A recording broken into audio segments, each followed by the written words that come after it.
Starting now, Commonalities, where guests find common ground through uncommon conversations. Politics, religion, finances, all the topics your grandmother told you not to discuss with friends. And now, your host, Matthew Dowling, and today's guests on Commonalities. Hey, thank you for joining us today on Commonalities. I'm your host, Matt Dowling, alongside today's guest, Noah Healy. He's a professional algorithm developer and a recreational mathematician. And if you're like me, you're probably wondering, what is a recreational mathematician and what do they do? But he's quickly become an expert on game theory and designing marketplaces, building on breakthrough merging physics and mathematics in the 20th century. He's developed and has a patent pending on a system to supersede commodity markets. Now, a lot of this may be over our viewers' heads, but we'll make sure that we keep our conversations today to a point to where everyone can understand. And if you know you have questions, you can visit my website, commonalities.online. We'll put the answers to any of the questions that you have up there following today's interview. Noah, thank you so much for taking the time to join me and my guests today. Why don't you go ahead and do a little bit of a self-introduction for those that don't know you? Well, sure, Matthew, and thanks for having me here. You hit the high points in your introduction, but to answer sort of your first question there, recreational mathematics is just mathematics that you do for fun. It's a pursuit that's existed for millennia. There's a great deal of intellectual satisfaction to be had in puzzle solving and so on. And what this does is simply transfers the puzzles from trying to work out a preset thing that another person came up with to puzzles that are evident in the very structure of reason itself. Sure. So, I don't want to jump too far ahead, but I was very interested in reading about you, that you have come up with kind of an out-of-the-box idea, a method that is patent pending that's going to supersede commodity markets. So maybe we should start by discussing what commodity markets are, and then let's talk about your method and how it supersedes commodity markets as a whole. Okay. Well, commodities are products of uniform quality. And so they're sort of like McDonald's hamburgers. Crate loads of steel, truckloads of corn, things like that have been commodified. Milk, you go into the grocery store, 2% milk is 2% milk. Even flour, sugar, things like that. Precisely, yeah. And also things like lumber. Specific, when you're pulling them off the rack in the yard, you want to check for twist and stuff like that. But if you're buying in bulk, you buy in board feet and you just get what you get. So by creating these things that are basically all the same as one another, we get the efficiencies that allow our sort of modern economy to function, because otherwise you'd have to be personally cognizant of every single sugar farmer on earth to figure out whether you like this guy's sugar or that guy's sugar.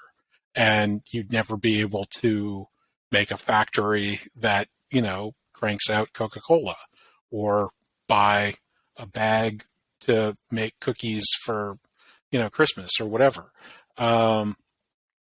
So this commodification simplifies the task for both producers, because they no longer have to go through the work of creating a specific brand that they then have to market against the backdrop of many other people that are all trying to produce what is more or less exactly the same thing, but also simplify things for consumers, because they don't need to investigate the sort of past history of where this particular hunk of steel or this particular bag of flour comes from, because it's a bag of flour and it's part of the system that's just guaranteeing a quality level there. And what that enables is these very efficient marketplaces where people are buying and selling copies of more or less the same thing, but from many different sources and to many different destinations. And those sorts of markets have been in use for centuries now. Where I step in is that computers basically have been giving the people operating these markets and operating within these markets as middlemen more of a boost than they've been giving those edge users, the producers on the one hand, and the consumers, who are typically companies that we would actually interact with as consumers ourselves. And so what that has caused is that these markets are becoming less stable and more expensive. And we can see some of the instability in supply chain disruptions, in how inflation is moving into food pricing, and so on. And what my system does is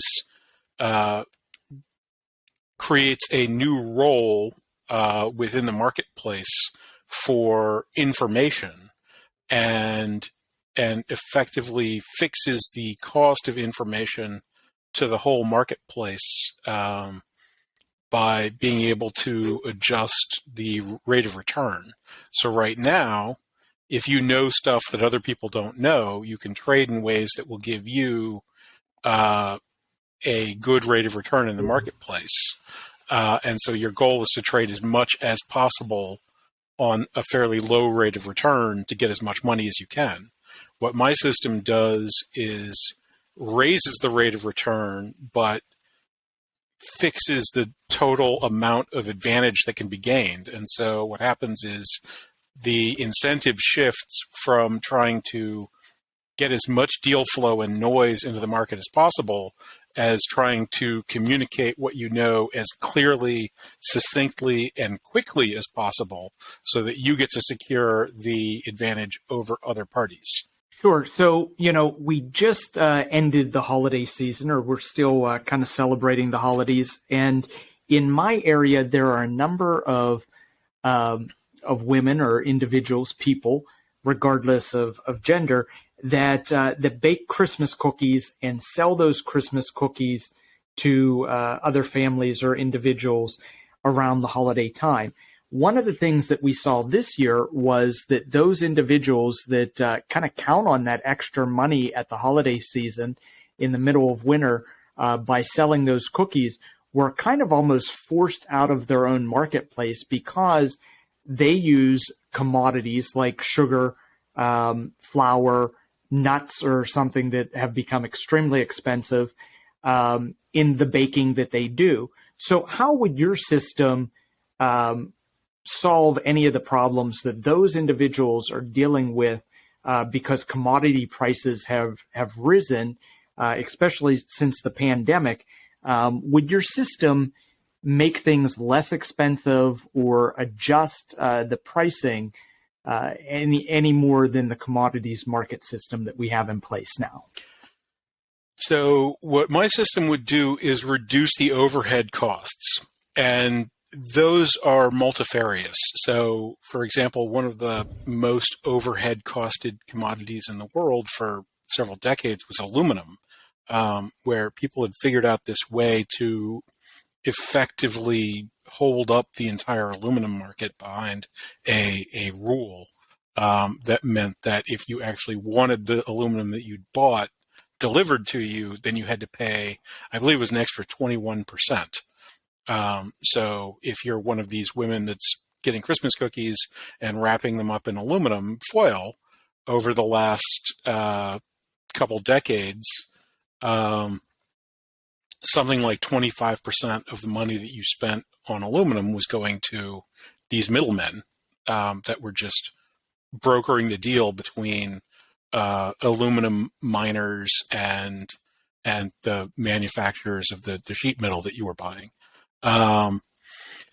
In other industries, we see things that are not really as extreme as that, but overhead costs are still close to or a large fraction of production costs. And so what my system would do by reducing these overhead costs is it would make production much more attractive. And by then drawing more people into the farming space, supply would increase and those costs would come down. The other shift that it should enable is regularization of price. One of the things I myself make fruitcake during the holiday season, as many as 40 pounds some years. Eggs went from about 9 cents a piece in my local markets. That was in late November to 25 cents a piece by mid-December. And there's more than one egg per pound of fruitcake. So that's a pretty significant shift in sort of the total cost per pound of fruitcake when you're talking about a nearly 3xing of just that price. Sure. So, Noah, we have to get to our first break. We'll be back after a brief message from those who have sponsored us today. And when we come back, I want to talk a little bit, move from talking about commodity markets to game theory, but we'll do that after this brief break.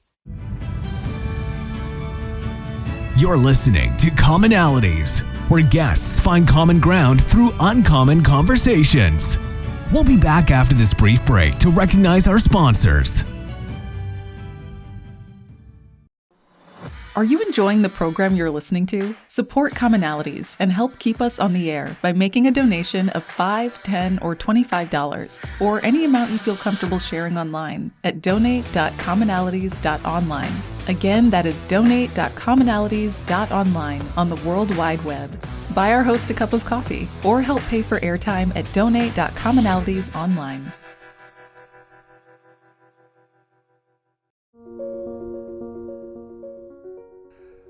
Hello, Uniontown. Mayor Bill Gerke here.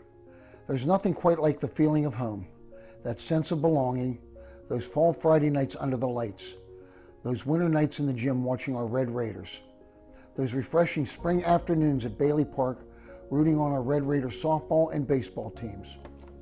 I am grateful for those memories and hope our community's children and grandchildren can enjoy those memories too. But to do that, we have to plan for the future. During my first term in office, the city has got Bailey Park back to a place where we can be proud of. Begun our city's first comprehensive plan in over 20 years. Started work on the city's section of the Sheepskin Trail. Worked on eliminating blighted properties and are rebuilding the city's neighborhoods.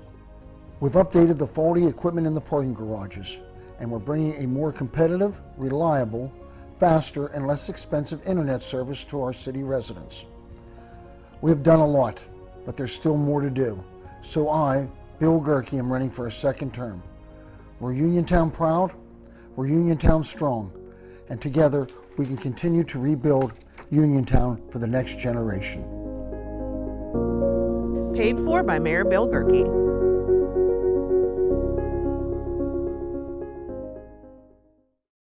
When it comes to buying a home, what you see isn't exactly what you get. That's why home buyers should call Dave Dowling at Grandview Inspections at 724-208-4108. You'll see colorful flowers, freshly painted walls, granite countertops, gleaming hardwood floors, and other touches. What you can't see is the cracks, ancient plumbing, dangerous wiring, or broken appliances that might be revealed when you hire a home inspector. And when it comes to home inspectors, knowing yours has the qualifications and experience needed should be your number one concern. Dave Dowling with Grandview Inspections is an architectural engineer with over 30 years of commercial construction experience and hundreds of inspections under his belt.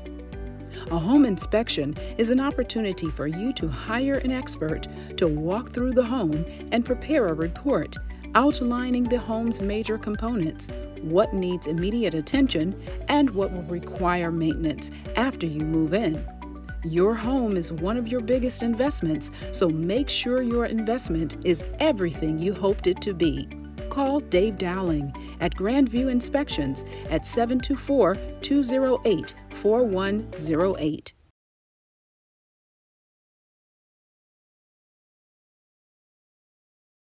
Thanks for staying with us here on Commonalities. I'm your host, Matt Dowling, alongside Noah Healy, a professional algorithm developer and recreational mathematician. That means he does what many of us put off, mathematics, just for fun. And he's an expert in his field. Before we went to the break, we mentioned something called game theory. And I want to talk a little bit about game theory and allow Noah to explain to us how he practices mathematics in relation to game theory. Well, sure. Game theory is the mathematics of strategy, and in particular, how a system evolves and how decision-making evolves when there's more than one decision maker, which, of course, is normally how things work out. Usually there's more than one person that has interests, and so merely trying to do what you want to do isn't going to work out that well. In sort of board games like chess or tic-tac-toe, one of the first lessons to teach is that wishful strategies aren't really that valuable. If you make a move hoping that your opponent won't see what you're trying to do so that you can win, in the very beginning of a game, that might work out for you. But as you and your opponents become more sophisticated, they're likely to see what you're trying to do. And so making moves that depend on your opponent's failures become less desirable as moves. Where game theory really shines is that virtually everything can be thought about in terms of an interested decision maker. And so other kinds of problems like how to carry out computations, how to carry out communications, how to carry out calculations, how to do physics can be done considering nature as a player in the game, or considering the network as a player in the game that has interests that it's attempting to carry out. And then you're doing other things to try to get what you want out of this system that's trying to get what it wants. And for markets, this is particularly important because essentially in the marketplace, there are three key factors that each person has access to. There's currency, money. There's the good or service that's being provided within the marketplace. But then there's information about what pricing levels are of value to yourself and others. And right now, we only address that third part of the marketplace emergently. Existing markets basically require many, many people to buy and sell. So many, in fact, that some people are merely buying and selling and don't actually make or use the thing that they're trading. But with game theory, we can come up with an interest for those informed parties, which include the makers, include the users, but also include independent experts that research and study and keep up with, the news and trends and so on, and allow basically the entire interested community in the market to merge their information together into a supermind that can then be used and accessed by every individual within the market. So it's not just you out there making some cookies. It's a sort of virtual corporation of everyone and what they want, trying to find the best level for society to operate at. So what I'm kind of picking up from our conversation is the crux of what we're getting at is that individuals that are buying and selling and not producing at all, those are the people that are trading in the commodities market. Those are the middlemen. Those are the people that are driving costs up. So correct me if I'm wrong, in the system that you're proposing, we would kind of be eliminating those middlemen or making them less relevant. Is that correct? It's not exactly that. So they have existed for centuries. What's causing them to drive costs up today is that technology has enabled them to do their jobs better without simultaneously increasing the competitive forces that would keep them sort of in their lane. So what I'm doing is creating a new system where they basically have their own dedicated road, and they can go out there and just play the game among themselves. And so rather than having a situation where you've got sort of Olympic athletes competing with children and winning by larger and larger margins, the Olympic athletes have to go compete with each other. And while it's still very relevant, what they're doing is important to the marketplace as a whole, it's no longer the case that they can sort of bully people who are not at their level. Instead, they have to provide the actual service that they're supposed to provide within the marketplace, which is this information and security, which is what's valuable about the market. So, if I am the common everyday American, the Pennsylvanian that goes to work for 8 hours a day and comes home and is raising children, why would a topic like this interest me, or why should it be important to me? What is the relevance in daily life to considering things this way?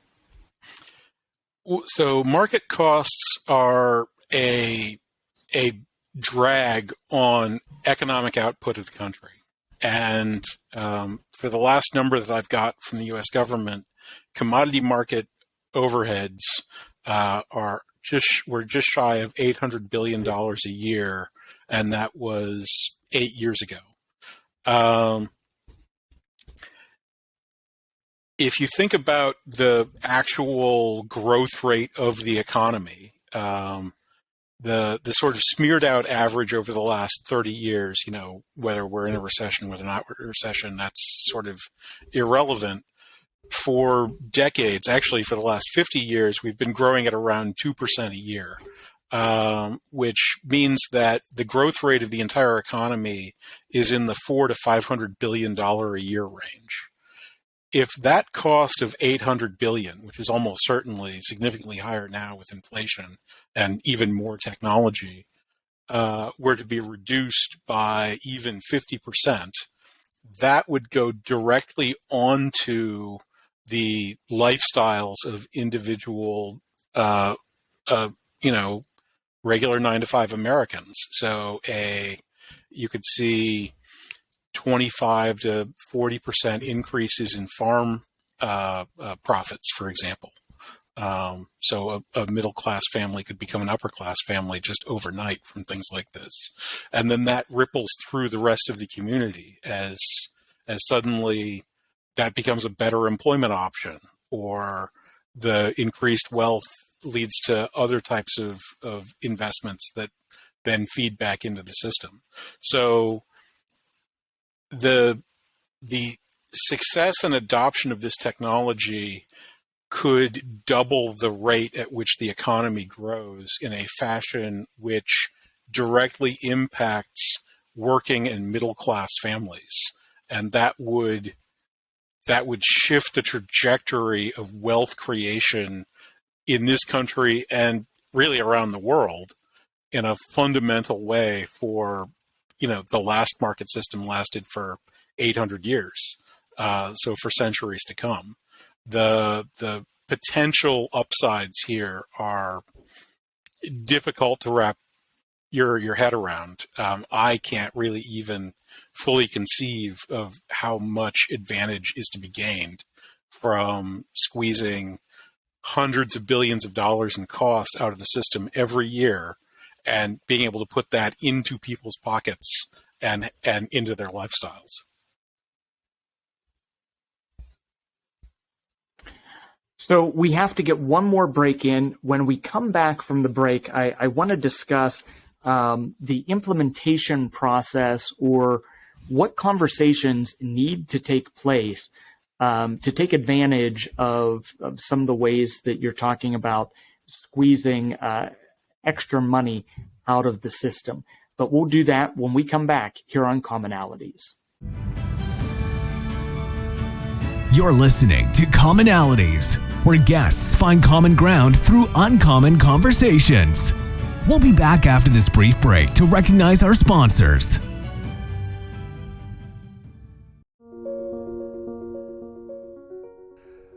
Hello, Uniontown. Mayor Bill Gerke here. There's nothing quite like the feeling of home, that sense of belonging, those fall Friday nights under the lights, those winter nights in the gym watching our Red Raiders, those refreshing spring afternoons at Bailey Park rooting on our Red Raider softball and baseball teams. I am grateful for those memories and hope our community's children and grandchildren can enjoy those memories too. But to do that, we have to plan for the future.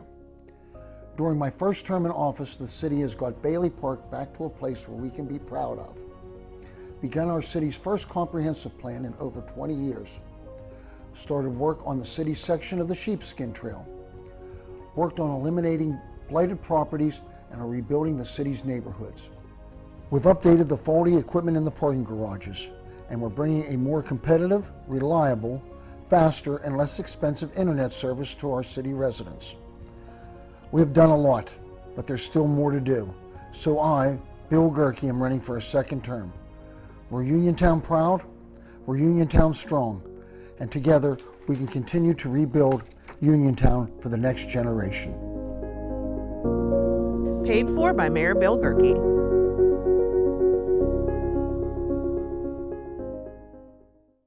Is your business using analog strategies in a digital marketing world?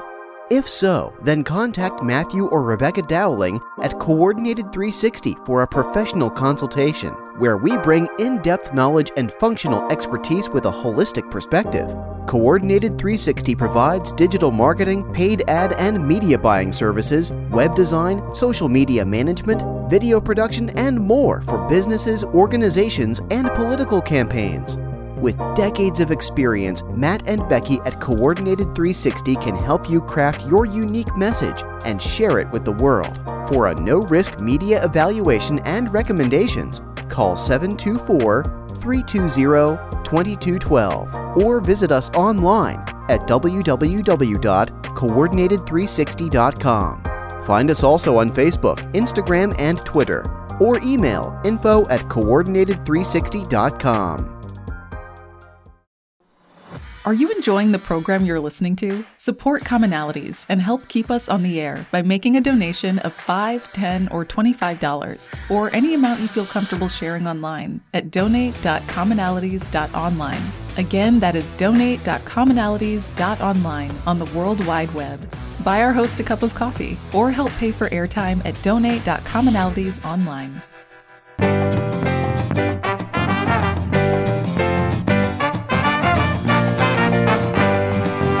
Girl and a guy named Slick and Sly were sitting in the kitchen making rhubarb pie. It was a hot commodity, a hot commodity. The rhubarb pie was a hot commodity. Thanks for staying with us. My guest today is Noah Healy, a professional algorithm developer and a recreational mathematician. We're talking finances today, and we're talking about the commodities market, as well as a new method that Noah is proposing that would actually squeeze some additional revenue out of the system and would give more money to the individuals who are producing goods to put back into the market. So I want to talk, Noah, about practical application. I served for 6 years in the Pennsylvania State House and voted annually on a budget that was $38+ billion, not including some of the federal money that comes into the Commonwealth to be spent.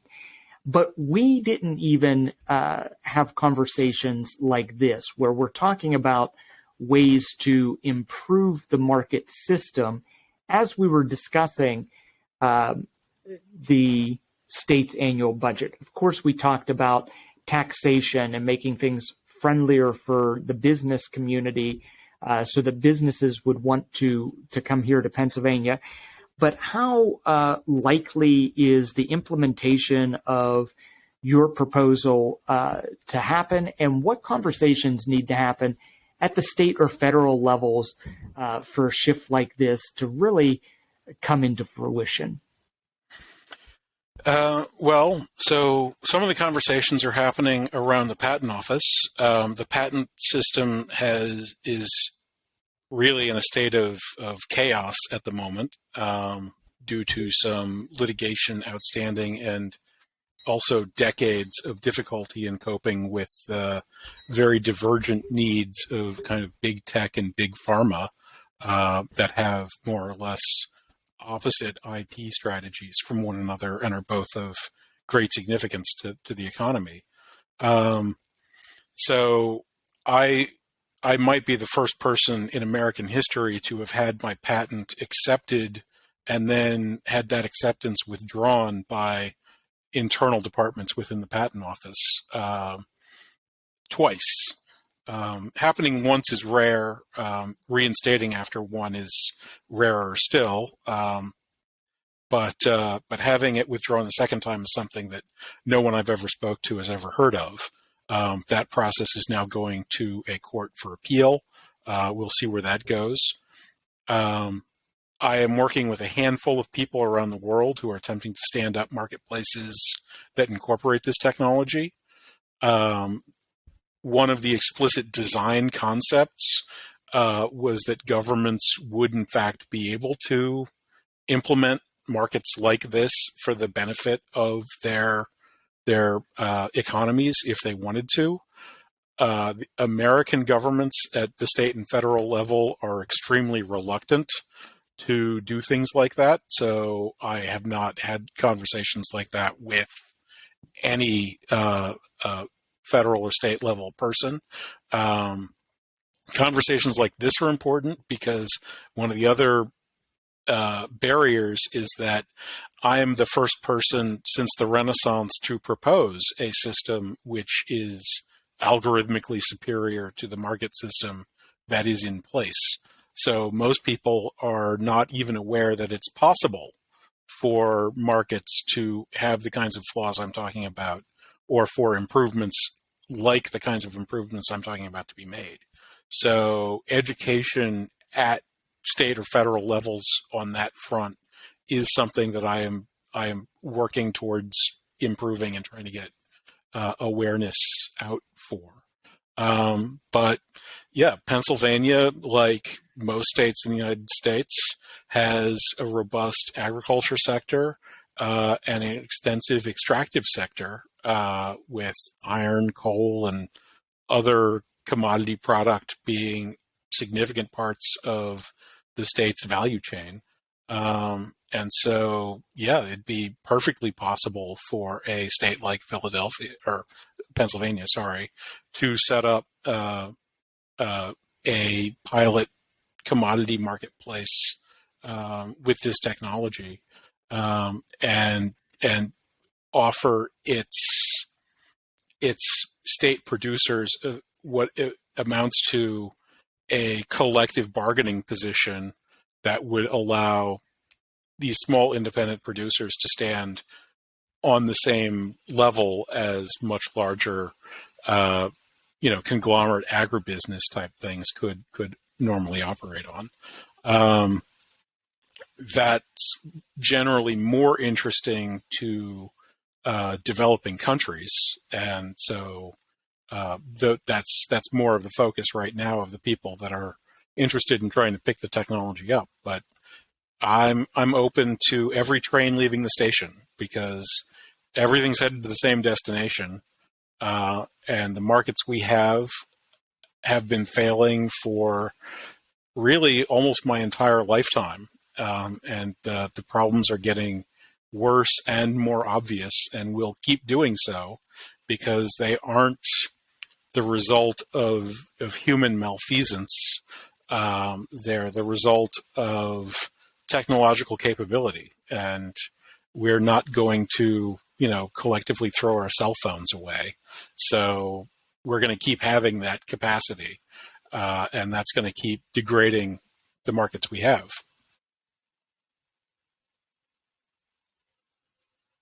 Well, first, don't feel bad about trying to make Philadelphia its own state here within the Commonwealth as we address problems. One of the things that we see a lot is that Philadelphia is unlike the rest of the Commonwealth of Pennsylvania in many ways, and has some unique challenges and also unique opportunities. But that being said, the method that you're proposing and what you're talking about makes production more profitable and increases the economic potential for everyone involved. So, where is the downside? Who are the people that would fight a proposal like this? Who would it inconvenience? Who would not want to see this happen? Well, everybody's conservative about the thing that they know best. So people who are highly successful within the existing system are highly resistant to the notion that it is a problem. This is a sort of psychological block that I deal with when I talk to traders. They can't see that their incomes actually come from other people's costs. They just think, oh, I'm trading into this abstract market of traders. I'm good at my job, and so I make money. It's good to make money. It's good for people to be good at my job. Therefore, everything's fine.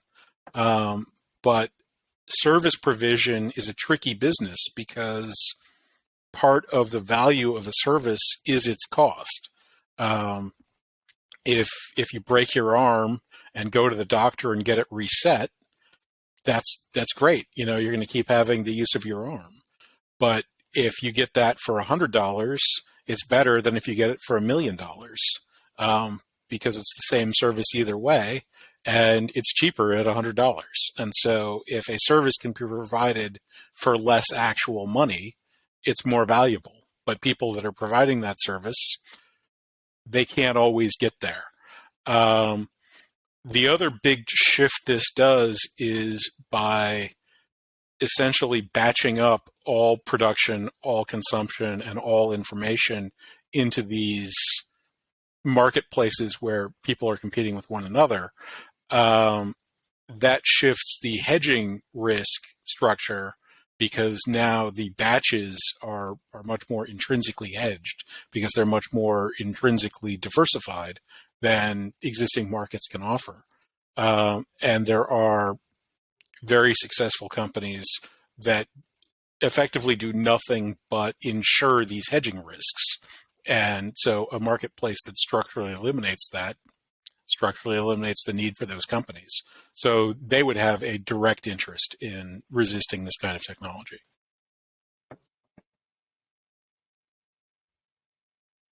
So we're getting back down to about the last 2 minutes of our program today, and I want to let you interject any closing thoughts you have. But before you do that, if someone wanted to learn more about anything we've discussed today, what are some resources? I know with the internet, there are a lot of resources out there.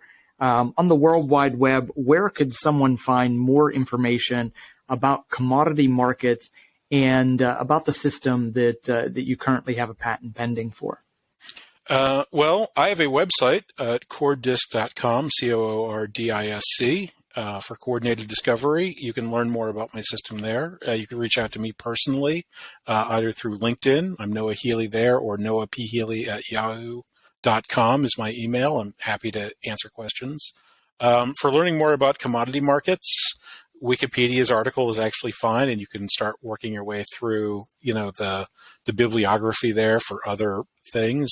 Or in fact, if you're fine with 80s rated R comedies, Trading Places has several fantastic scenes where they explain, as if to a child, how commodity markets work. And the World Trade Center, or this was after the World Trade Center, actually, after 9/11, the reconstructed building actually did a documentary short with Dan Aykroyd, I think about 10 years ago,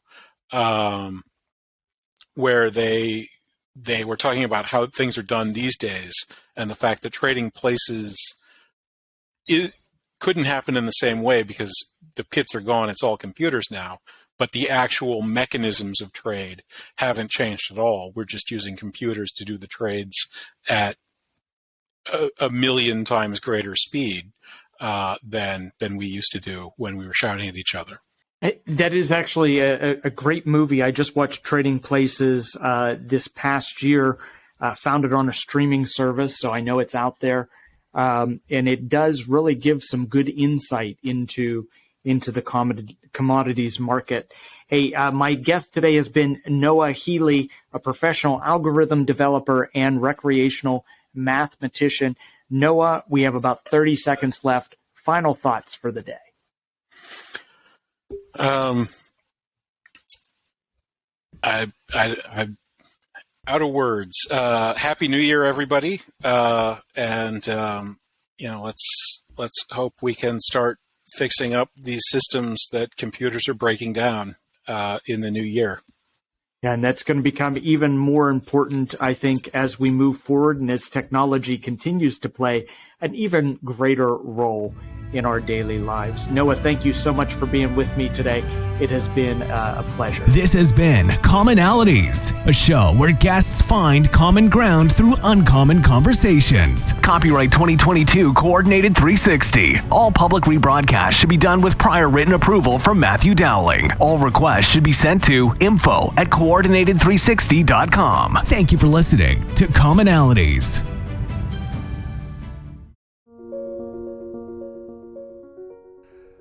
Hello, Uniontown. Mayor Bill Gerke here. There's nothing quite like the feeling of home, that sense of belonging, those fall Friday nights under the lights, those winter nights in the gym watching our Red Raiders, those refreshing spring afternoons at Bailey Park rooting on our Red Raider softball and baseball teams. I am grateful for those memories and hope our community's children and grandchildren can enjoy those memories too. But to do that, we have to plan for the future. During my first term in office, the city has got Bailey Park back to a place where we can be proud of. Begun our city's first comprehensive plan in over 20 years. Started work on the city's section of the Sheepskin Trail. Worked on eliminating blighted properties and are rebuilding the city's neighborhoods. We've updated the faulty equipment in the parking garages, and we're bringing a more competitive, reliable, faster, and less expensive internet service to our city residents. We have done a lot, but there's still more to do. So I, Bill Gerke, am running for a second term. We're Uniontown proud, we're Uniontown strong, and together we can continue to rebuild Uniontown for the next generation. Paid for by Mayor Bill Gerke.